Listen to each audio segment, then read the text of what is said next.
Saturday presents, in the red corner, the undisputed, undefeated Weed Whacker Guy. Champion of hurling grass and pollen everywhere. And in the blue corner, the challenger, extra strength Saturday. Eye drops that work all day to prevent the release of histamines that cause itchy allergy eyes. And the winner by knockout is Saturday. Saturday, bring it on.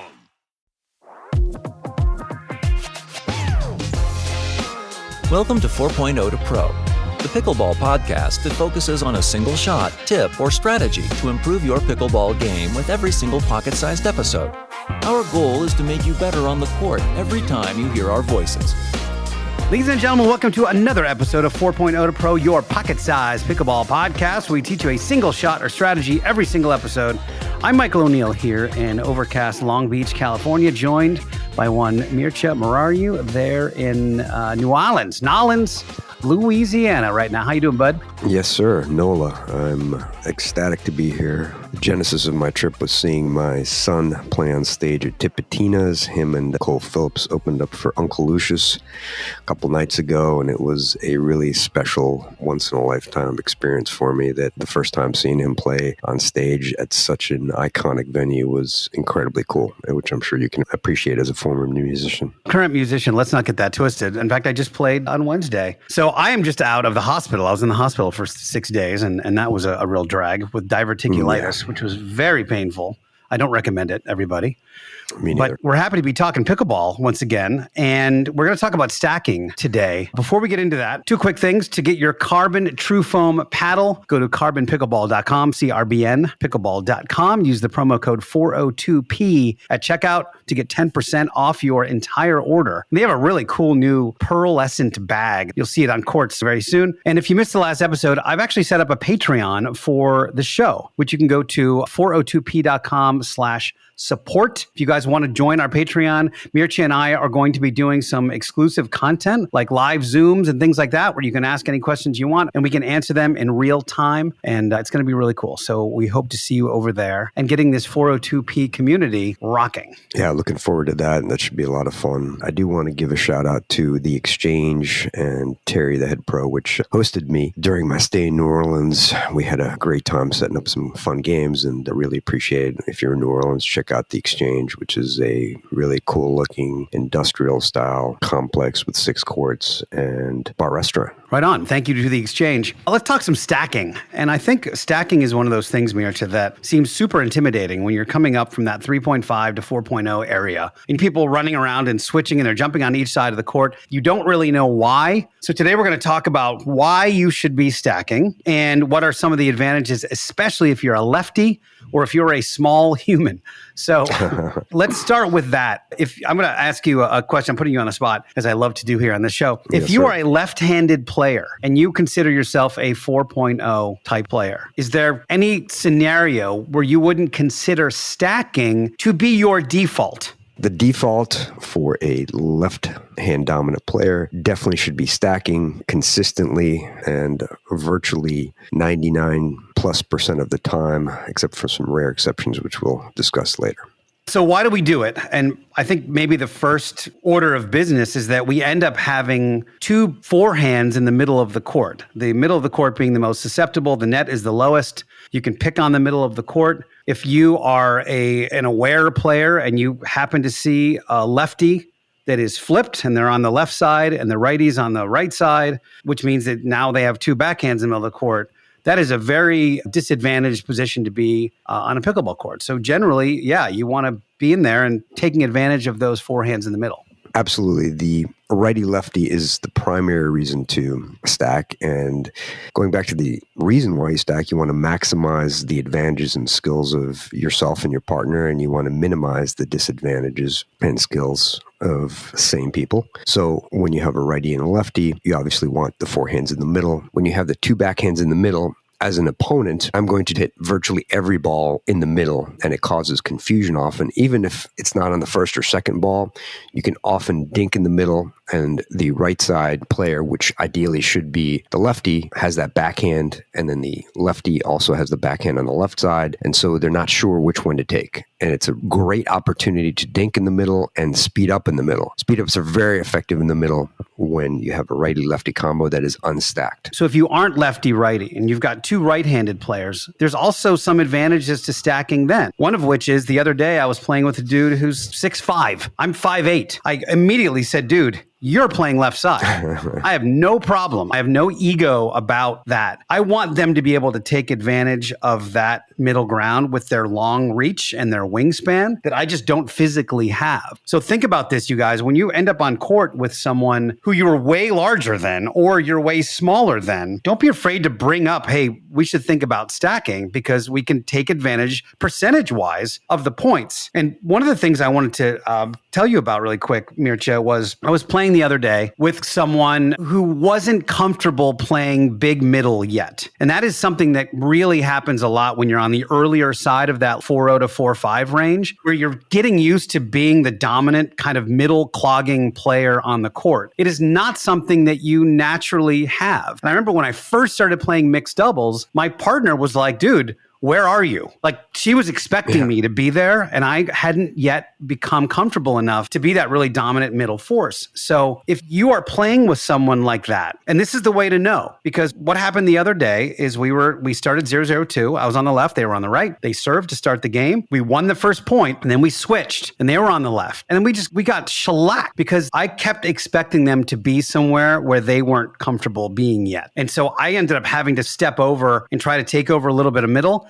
until I said, hey, why don't we consider stacking on serve? And as soon as we started stacking on serve, we started winning points again because I'm much more comfortable being in that role and at least understanding you don't always have to be there. But if you know where to go when you're on that left side, it certainly makes things a lot easier. Yeah, you definitely want to discuss this with your partner. And even in rec games, just bring it up right away. And this actually came up the other day. I was playing with a guy, Evan, here. I always ask when I've never played with someone, which side are you most comfortable playing? What side would you prefer? And he looked at me and he said, I prefer to be on the winning side. So shout out to him for one of the best answers I've heard. But it's nice if someone has a preference that either yourself or your partner and you discuss that preference. And as you go along and go through the game, if you're winning, if things are working, you can keep playing straight up, and straight up means you're not switching or stacking. And if you do stack, which again, at the 4-0 to pro level, that's what we're trying to at least think about in order to evaluate and maximize our advantages. So this is definitely something you want to discuss. And as you go along in the game, you noticed that your partner may have not been taking balls in the middle and they were not comfortable playing the left side as we would expect a left side player. And the thing about being large or being big out there, you can be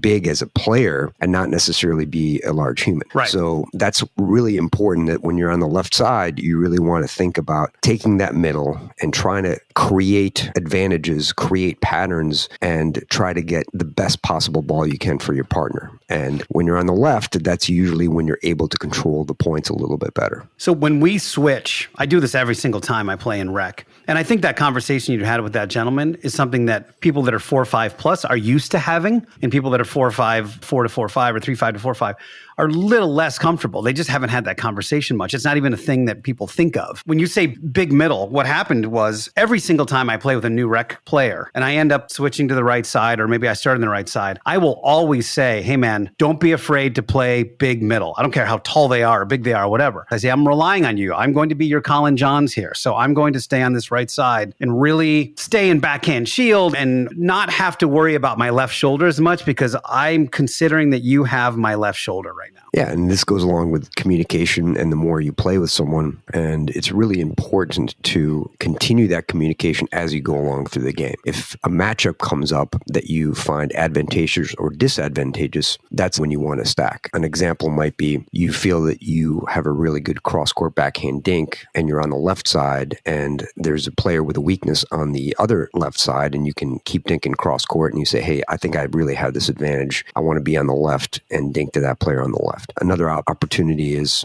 when you are directly across from someone and you feel that you can attack them. An example might be mixed and you are a male and you're directly across from the female and you might say, okay, I'm more comfortable attacking the female player to set up an advantage, but it's not necessarily related to gender. You can definitely have a dominant mixed player that is a female that has an advantage speeding up straight ahead. Or again, if someone has a great cross-court roll, you might want to say, okay, that player is going to be on the left or is going to be on the right, depending on the matchup. I have a dude that I play with literally for the last 4 years. And I know that if I'm straight across from him, if I'm playing on the right-hand side, he's on the left, and I speed up to his left shoulder, he will counter cross-court 100% of the time. It never changes. For whatever reason, he hasn't read that I know this. And every time I get across from him, I just tell my partner, just sit in a lollipop grip with your forehand cocked because it's coming right to it. And I'll speed up and I'll hit across court and we put the ball away. And it's like clockwork. And the fact that it's been 4 years and he doesn't recognize this yet, the fact that I'm doing this to have this exact scenario play out has not yet dawned on him. But that's a great example, I think, of a matchup that I'm well aware of. So what about if you're locked in, you keep losing point after point, you don't know what's going on? Sometimes I like to stack literally just for a change of pace. Dude, we're not getting anywhere in this current configuration. And it could have something to do with the big middle thing we talked about before, or somebody not being as comfortable on one side or the other. But sometimes I like to do it literally just to give them a different look. This again goes to communication and recognition. You have to recognize that you keep losing points in bunches, and you have to think about why you're doing that. Like, you have to read the room. You have to evaluate what's going on. Do you keep getting beat in the middle? And if you're playing on the right side and you keep getting beat in the middle, are you getting beat in the middle because you are shifted over too far to the right, or does your partner not shift over to the middle like they should as a left side player, depending on the ball, obviously? So that's where you want to communicate, and you want to change the pace and change the momentum, especially if you're getting down in the points. Even if you are not necessarily losing points in bunches, but let's say for the sake of argument, you're just not scoring, and so you keep getting side outs. That's another time that you might want to consider stacking, or if you're stacking one way, if you're playing the left and your partner's playing the right, but you're not getting any traction, you want to switch. So let's try it the other way. This happens best when both players are comfortable playing either right or left. And that's why even when someone is predominantly left side player, I usually like to recommend that they play some games on the right side to get used to the angles and see the patterns. The exception is when someone's a lefty, then they should be predominantly on the right, except for very rare exceptions. So just to put a bow on the why to do it, clearly it becomes a performance advantage if you can take advantage of that lefty-righty combo, a larger human combo, or just whatever skill sets each player has. And in tournament play, you would generally have this worked out ahead of time. I'm going to play right, I'm going to play left. I tried to play straight up with a guy at the APP in New York, and I don't think it worked out as well as we would have hoped. But we didn't know each other well enough yet to really dig into who had the advantage on the left side or the right side. And then in rec play, just to keep an eye out for if you're getting beaten in the middle, or if you have a lefty or something like that, you should consider stacking. One thing that I wanted to highlight a little bit before we move on is that don't forget the straight ahead. So if someone is directly in front of you, if you feel you have an advantage by attacking them or attacking them getting something to your partner, that's one really good way to stack. So you just follow someone. If your opponents are not stacking, or if they're stacking, you can actually adjust your stack to remain directly in front of a particular player when you feel that is an advantage. So that's one thing to keep in mind. Yeah, that's super smart. So sometimes in rec play, we might have something like, should we full stack or we half stack? And what that means is if you're on an odd number, you have to unwind and get back to your normal spot. So if I started on the left-hand side and we're 1-0, and now I'm on the right-hand side, I still want to get back to that left-hand side. And that would be what we would consider a full stack. But on serve, you can stack much more easily. So why don't we go over the different types of stacking and maybe try to make it a little bit less intimidating for people that are on the earlier side of it and haven't stacked a bunch, Mircea. Simply put, full stacking is when you are on one side on both serves and returns. So if I'm a left side player, when I'm serving, I'm on the left side, or when my partner's serving, I'm on the left side. And then when we are returning, I'm either on the left side because because my partner's returning, or we switch. And I return the ball and I switch to the other side and I'm playing left. So the full stack is when you and your partner remain on the same side, meaning if you're a left side, you stay on the left side. And if they're a right side player, they stay on the right side, both with serves and returns. So just to clarify that, because there's a rule that you have to return from the side you are assigned to at the moment.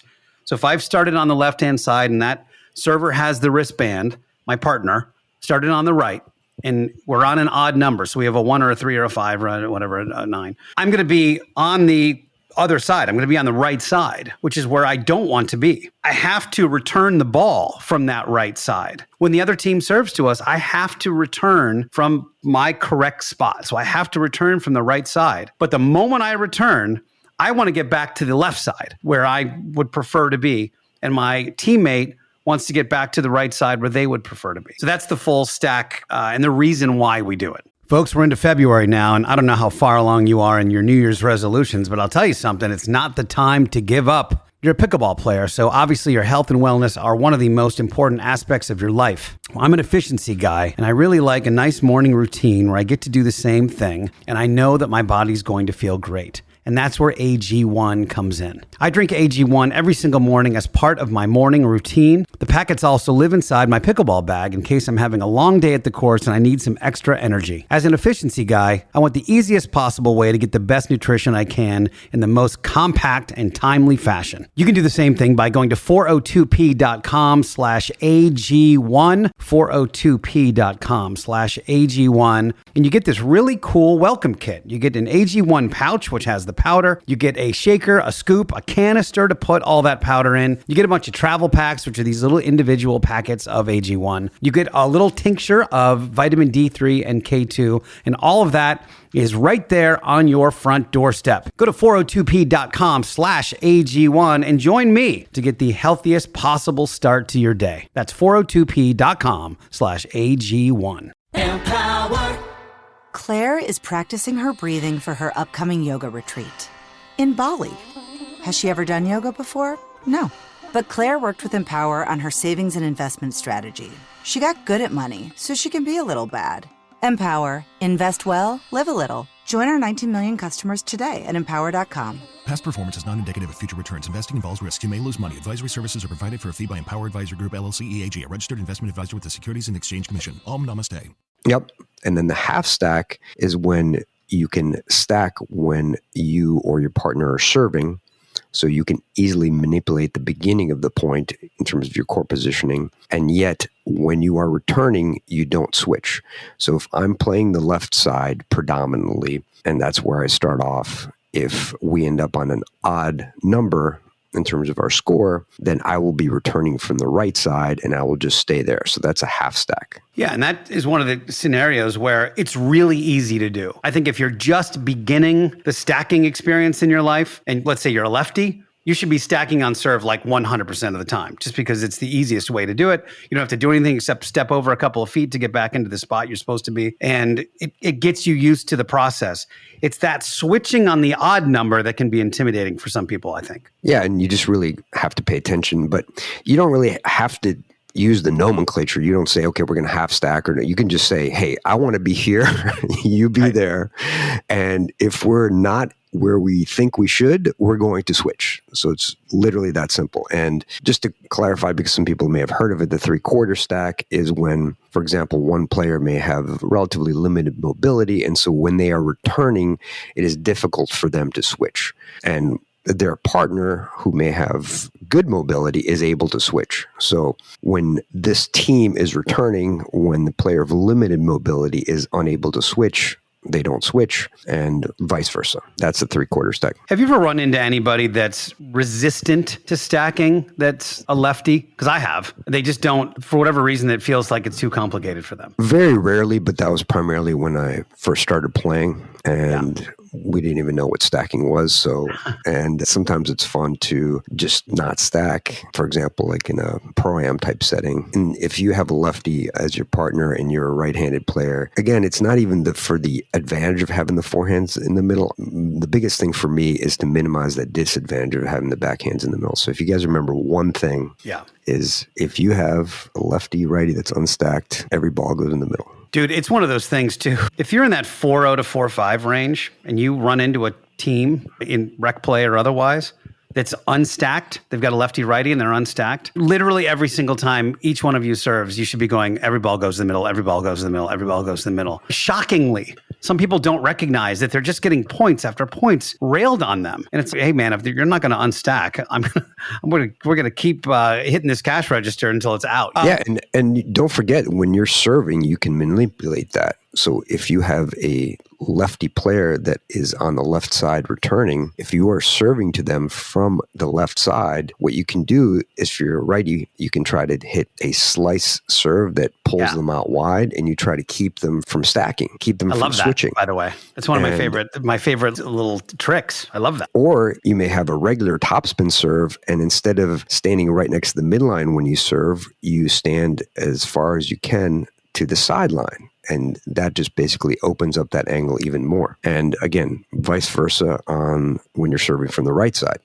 If you have a right side player and the left-handed player is up at the kitchen and you're serving to the right, I try to serve them out wide to try to increase the distance that they have to cover and try to keep them from switching. Yeah, it's a great plan. So here's the scenario. We're returning, Mircea. We are up 1-0 on the other team, and the other team's serving to us. We are unstacked. So let's say in this case, I'm on the left and you're on the right, because I think I would probably want you on the left if we were playing together. And I make a hand signal behind my back, or I use my paddle as a backdrop. And you guys have seen this and not know what it meant. Here's what the hand signals mean. We've got an open hand, we've got a closed hand, and then open, close, open, close, open, close, generally as a signal to our teammate that we want to either unstack, unwind the stack, we want to poach, or we want to stay right where we are. So can you talk a little bit, Mircea, about which one's which? And then we'll get into some of the nuance of why you might not want to switch for one or two particular points. First of all, I think that everyone should be signaling on pretty much every point when they are up at the net. So when your partner is returning, you should be signaling. I have it so dialed in as such a habit that I noticed that in hit and giggle or pro-am scenarios, I still have open and closed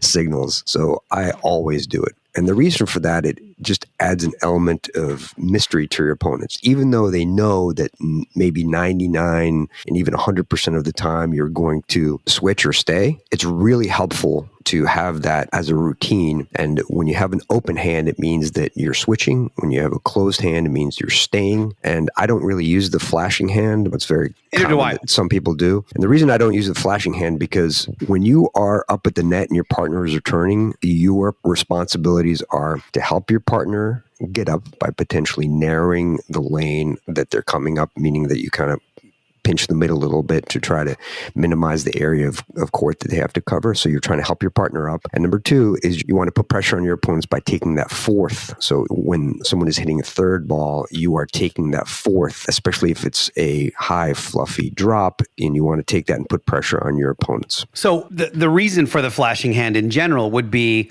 to fake like you're going to switch, basically, to the other team. We've always played it like, hey, if you're not going anyway, I don't care what kind of Oscar-worthy performance you do up there.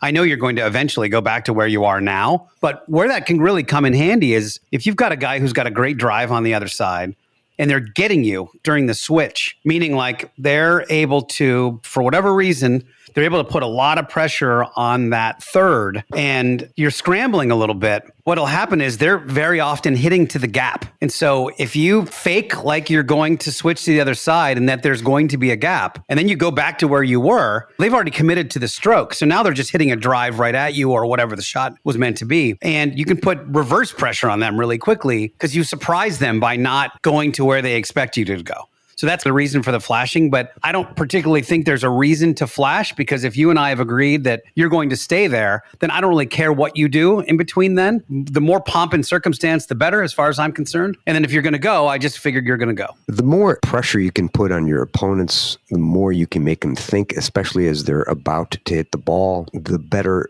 off you're going to be, and the more errors or uncertainty you can cause or elicit. So if I'm up at the net and my partner's returning, I'm going to move in some fashion regardless. And if you can think about it, if someone returns to you and you're about to hit a third and you see this brief flash of movement on the other side, it gives you that half a second of hesitation. So you might not be sure exactly where you're hitting the ball.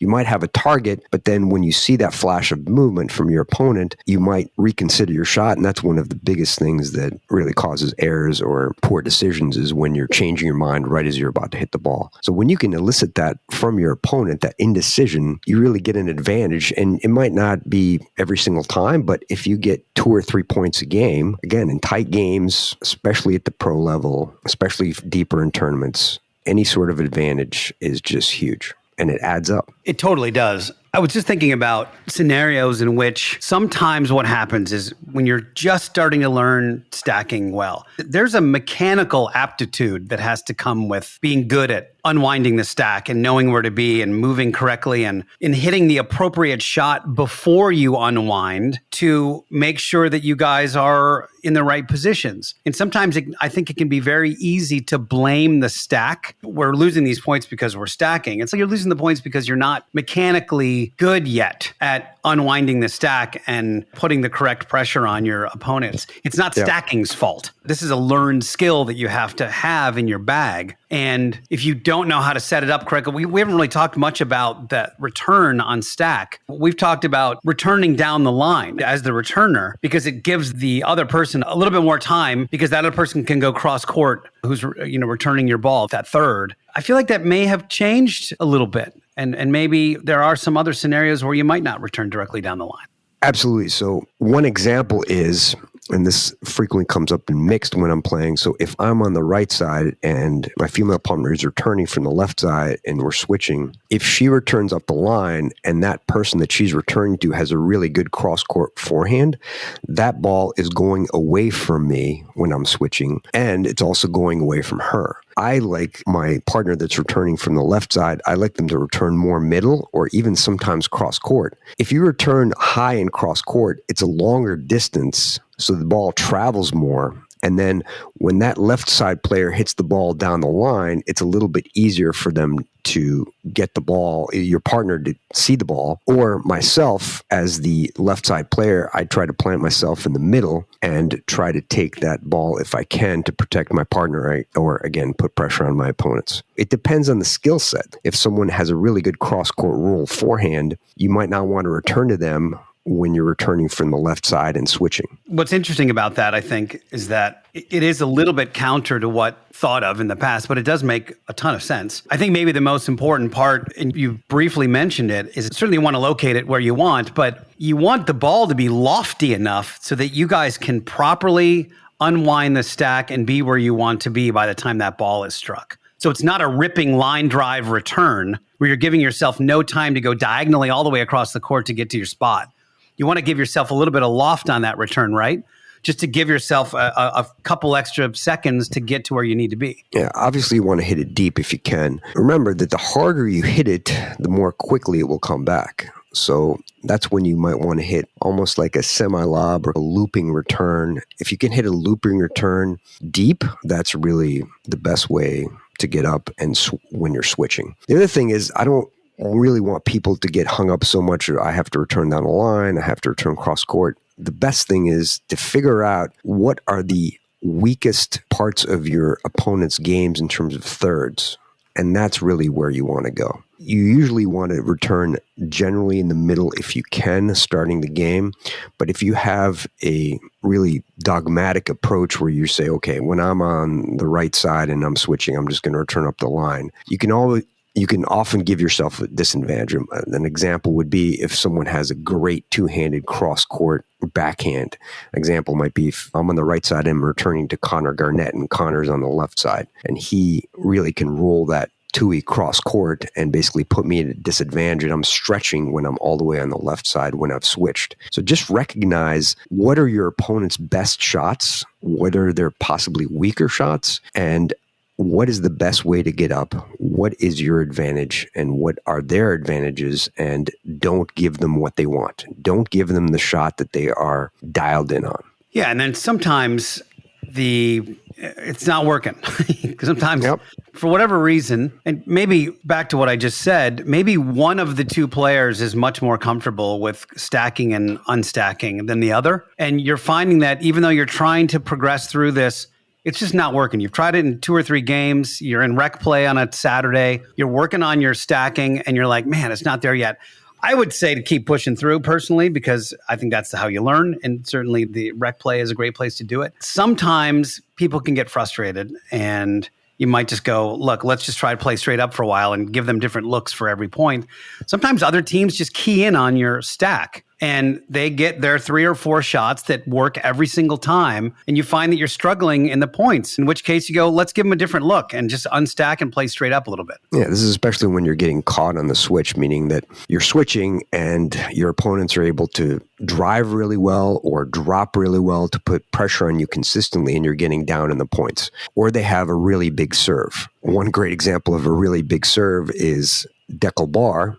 And so if Deckel is serving to you and you're trying to switch, it's not quite that easy. So that's one example. I will bring up the point that I think if you are intending to switch and you give an open fist sign behind or open hand sign behind your back and your partner is returning, and yet your partner who's about to return gets caught by a huge serve out wide or just a huge serve in general, it's your partner's responsibility, so the person that's returning, to call off the switch. Because it's a lot easier for them to decide. They know their own skill set. They know how quick they are. They can judge their own return.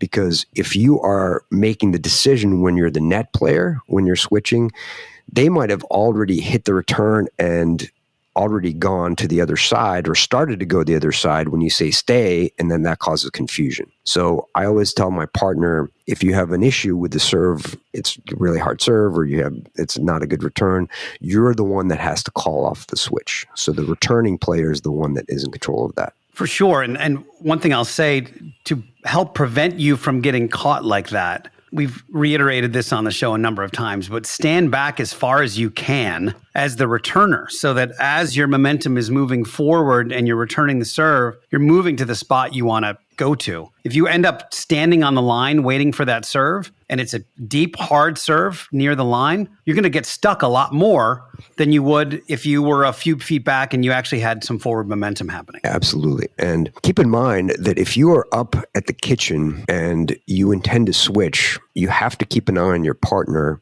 in terms of their return. If someone hits a really hard serve in the middle, for example, if you're on the left side and your partner is on the right side, and your partner on the right side is returning, you don't want to stand right in the middle of the court, meaning right to the left of midline, because let's say they get a hard serve down the middle and they're trying to return cross court, well, they can hit you. One way to solve this, which I found really advantageous, is when I'm returning, I stand about 12 to 15 feet back from the kitchen to either the right or left of midline. And what this allows me to do is basically move up after my partner returns the ball and follow the return. So I'm more engaged and I go forward and split step either to the right or left, depending on where the return goes or if we're switching or not. It also allows my partner to see the entire court. So next time everyone is out in a rec game or even before the rec game, what I would recommend is just trying this simple thing, or even just when you're drilling, try standing just slightly to one side of the midline when your partner is returning. So if you're on the left side, you're starting about 12 to 15 back just to the left of the midline and your partner is on the right, and your partner can just look and see that the whole court is open. So your partner can return, and when you switch, not only do they have a clear path to return, you also cross more quickly. So you prevent that kind of blocking effect. We've all experienced this when you're switching and all of a sudden you go by your partner and the ball is right on you because someone's hit a great drive. So that's one of the things that I've found really useful in terms of stacking and unstacking when we're switching, that really maximizes our core positioning. Yeah, that's something that you brought up a few episodes ago that I'd never heard of before, and I would love to see it. I think it sounds like a really good way to innovate around stacking. Yeah, the other way that people do it is have one partner stand to one sideline, for example. The classic example is Ben and Colin Johns. When Ben is returning on the right side, you often see Colin standing to the right of the sideline, and Ben has an open, clear path to return. And so he returns and comes up towards the middle, and then Colin just moves over. I find that's best used when people have, at the 4.0 and 4.5 levels, when people have somewhat limited mobility and they have trouble running from one side to the other. So you can have your partner of limited mobility stand to the side of the sideline. They do it at the pro level, obviously, too. So it's one of those things where you know that Colin would never be playing left side with Ben on the court, basically. Yeah, and interestingly, I've seen them when they've been caught, not able to unwind, and they actually switch in the middle of the point. I don't know if you've ever seen that. Yeah, because they're dinking, and all of a sudden they'll switch. Wow, that's cool. That's super stacking right there. I guess so. Awesome. Yeah, Mircea, you are, as always, a fountain of knowledge. I hope you enjoy the rest of your weekend there in Nolens. Thank you. A beignet for me, if you would. I hope you're healing up well, my friend. Yeah, thanks, man. That was a scary week. It's a scary week. All right, folks, get out there on the pickleball courts, will you? Try some stacking, try some unwinding the stack, get some hand signals happening. If you'd like that carbon paddle, crbnpickleball.com, use 402P at checkout. If you have gotten anything out of these episodes, this is episode 98, I think. If you feel like you've gotten anything and we've improved your pickleball life, please consider our Patreon, which is 402p.com/support. We would love to see you over there, and we would love to create this community of 402 peers. I don't know. I think we need a name for our people. But until next time, you guys, thank you so much. We'll talk to you soon. Thank you for listening to 4.0 to Pro. For more tips, find us on Instagram at 4.0 to Pro. If you have a pickleball question, submit it at picklehelp.com. Now, get out there and dominate. But don't forget to have fun.